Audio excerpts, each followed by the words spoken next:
Olá pessoal, meu nome é Marcos Alencar. Estamos aqui no canal Trabalhismo em Debate, descomplicando o direito do trabalho sem juridiquês. Hoje nós vamos falar sobre um tema que é polêmico e ontem foi reavivado porque saiu uma matéria num jornal de grandiosa circulação no país, com opiniões de advogados que muito bem fundamentadas e abalizadas, diga-se de passagem, dizendo o seguinte, que o Poder Judiciário Trabalhista, né, a Justiça do Trabalho, está tendente, né, é uma tendência a dar validade à pejotização dos trabalhadores que são hipersuficientes. Né? Hipersuficiente é diferente de hipossuficiente. Hipersuficiente é aquele que ganha um excelente valor, uma excelente remuneração pelos seus serviços, e tem o poder de barganha, né? Tem uma independência, tem uma autonomia. O hipossuficiente é aquele que é o trabalhador comum, que precisa muito do emprego e às vezes se submete a algumas imposições do empregador ou da empresa porque não tem capacidade financeira, é hipo, é pequeno. É, e aí surge a pergunta, mais uma vez, né? Pode ou não pode pejotizar? Né? O que é pejotizar? Pejotizar é uma empresa, imagine uma empresa, uma construtora, e ela, ao invés de contratar os engenheiros como empregados, ela contrata eles como pessoas jurídicas. Então, imagine que eu, Marcos Alencar, sou um engenheiro e quem vai trabalhar para aquela construtora não será Marcos Alencar de carteira assinada pelo regime da CLT, e sim Marcos Alencar Engenharia Limitada. Então, é uma empresa que vai prestar serviço para outra. Mas, na prática, eu vou dar expediente, vou cumprir meta, vou ter uma sala para trabalhar, vou ter dedicação exclusiva e por aí vai.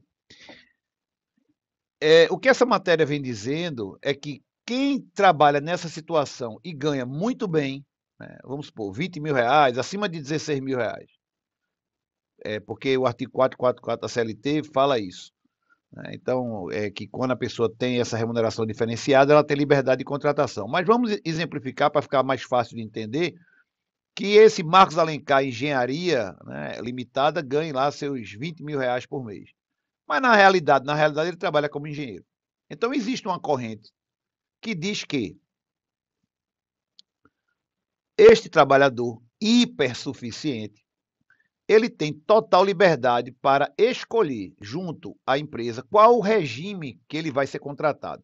Se de carteira assinada, que é o tradicional pela CLT, ou através de uma empresa que a gente chama vulgarmente de pejotização. Essa matéria, ela é muito sincera, tá? Ela diz assim que, apesar de ser uma tendência, ainda são poucos os casos que a Justiça do Trabalho reconhece que essa relação ela pode ser fora da CLT, ela não precisa ser de carteira assinada. Por que a Justiça do Trabalho vem se pronunciando, vem julgando esses casos? Porque em 2021, 2022, nós tivemos um aumento de processos trabalhistas buscando o reconhecimento de vínculo. O exemplo que eu dei, o Marcos Alencar Engenharia Limitada trabalha lá durante um ano nessa empresa construtora e depois, quando ele sai, ele quer ser reconhecido como empregado. E aí ele vai para a Justiça do Trabalho e diz, olha, pelo artigo 9º da CLT, essa relação aqui ela é nula. Na verdade, eu era um engenheiro empregado, mas me exigiram que eu abrisse uma empresa. E eu quero férias, 13º, horas extras, toda a indenização, aviso prévio, o fundo de garantia. Então, isso a gente chama de reconhecimento de vínculo de emprego. Então, essas ações têm crescido na Justiça do Trabalho. E, em alguns casos, a Justiça do Trabalho tem dito, vale o que está escrito, vale o que foi contratado, porque você é hipersuficiente, você ganha bem, você tem autonomia e você escolheu essa forma de contratação. Você não foi coagido, você não foi obrigado a isso. Eu, particularmente, tenho uma corrente mais radical, apesar de ser hiper minoritária, que é o seguinte: Para mim, vale o que está escrito. E ponto final. Isso é feito a pessoa passar um cheque em branco. Ah, mas eu sou hipossuficiente, eu sou isso. Não interessa. O contrato é o que vale. Esse é o meu pensamento.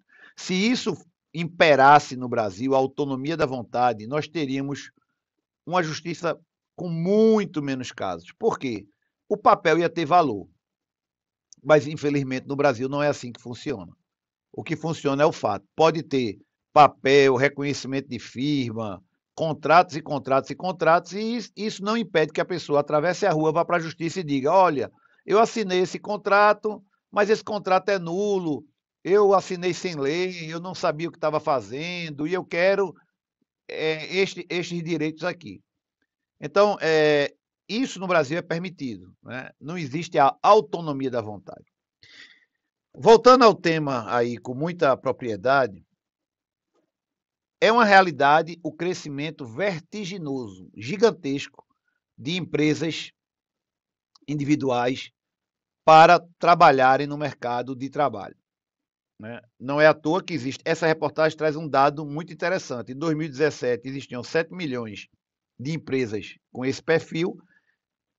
Em 2022, são 16 milhões. Ou seja, dobrou e mais 2 milhões de empresas.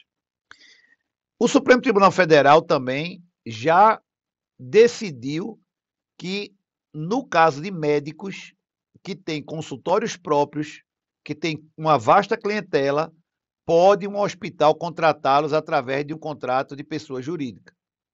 Mas essa decisão do Supremo, ela não é de repercussão geral, ela é muito específica. Então, eu não vejo ela como uma aplicação ampla. Então, chegando aqui a uma conclusão, eu continuo alertando as empresas que contratar um trabalhador como pessoa jurídica, que a gente chama de pejotização, ou seja, não é contratar uma empresa, um escritório de contabilidade que tem vários clientes, que atende a muita gente, que é uma empresa realmente de verdade. Eu estou falando de contratar uma pessoa física coberto por um contrato social de uma pessoa jurídica, mas que na realidade aquela pessoa jurídica vai trabalhar todos os dias somente para aquela empresa, só vai ter uma fonte de renda, não tem outros clientes, não tem outro ambiente de trabalho, trabalha com dedicação exclusiva. Então, nesse caso da pejotização, eu continuo alertando. Os riscos são altíssimos de uma condenação. São altíssimos. É verdade, reconheço. Não estou aqui a dizer que essa reportagem está desmerecendo a realidade, não, de forma alguma. Ela é muito sincera. A manchete que deixa a gente meio assim na dúvida. Mas se ler a reportagem, são poucos os casos. Então, o alerta continua. PJizar, contratar um trabalhador através de uma empresa dele, né, uma empresa individual, coloca quem contrata em grave risco de, no final dessa relação, esse trabalhador ir para a Justiça do Trabalho reclamar horas extras, férias, 13º, aviso prévio, fundo de garantia, multa de 40% do fundo de garantia, e as condenações são absurdamente elevadas. Por quê? Porque normalmente essas pessoas que são contratadas nessa modalidade, elas ganham uma remuneração alta. Eu não digo que são hipersuficientes, mas ganham sempre uma remuneração mais elevada do que aquele que tem carteira assinada. Então, por isso que essas reclamações são de fortíssimo impacto. Se você tem uma empresa gigante que aguenta pancada, né, que aguenta uma condenação forte, tudo bem que você arrisque pela pejotização. Mas se o seu negócio é pequeno, é enxuto, se você não aguenta pancada, se você tem telhado de vidro, eu não aconselho que siga esse caminho, porque nós não temos ainda uma jurisprudência, um tema de repercussão geral do Supremo, uma lei definindo claramente que se pode pejotizar no Brasil. Então, o risco é muito grave. E, como diz Nissim Taleb, ele escreveu um livro chamado Cisne Negro, ele explica o seguinte: existem situações que, se acontecerem, é o fim do mundo. A exemplo da pandemia, né, com a humanidade.